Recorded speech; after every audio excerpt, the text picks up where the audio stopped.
SPC의 황재복 대표가 어제 구속됐는데요.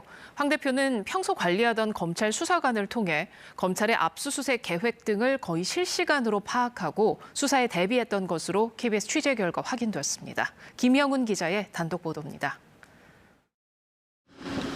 11시간에 걸친 구속영장 심사 끝에 법원은 증거를 인멸할 염려가 있다며 황재복 SPC 대표에 대한 구속영장을 발부했습니다. 수사관들과 수사범 정보 거래한 사실 인정 안 하시나요?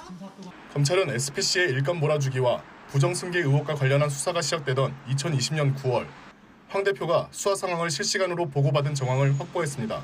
당시 검찰은 수사 착수 2주 만에 SPC 본사에 대한 압수수색 영장을 청구하는 등 수사의 속도를 내던 상황. SPC 백모 전무가 황 대표에게 월요일에 검찰이 압수수색 영장을 청구했지만 법원에서 곧바로 기각됐다고 보고합니다. 수사 기밀인 영장 청구 사실은 물론 기각 사실이 그대로 새나간 겁니다. 황 대표는 곧바로 이 내용은 누가 알고 있냐, 보안 유지해라, 수사는 보안 사항이고 내부 사항이다며 입단속을 강조하기도 합니다. 수사 정보를 흘려준 건 평소 SPC 측이 관리해오던 검찰 수사관이었습니다. 황 대표는 백 전무를 통해 일전에 청구했던 압수수색 영장을 다시 청구할 가능성이 있냐는 내용을 보고받으며 검찰 동향 파악에 나서기도 했습니다. 백 전무와 검찰 수사관은 뇌물을 주고받은 혐의로 이미 구속 기소됐습니다.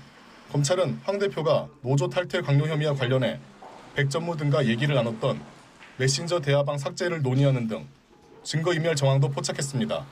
검찰은 최장 20일인 구속 기간 동안 허영인 SPC 회장 등 윗선에 관여가 있었는지 등을 수사할 방침입니다. KBS 뉴스 김영훈입니다.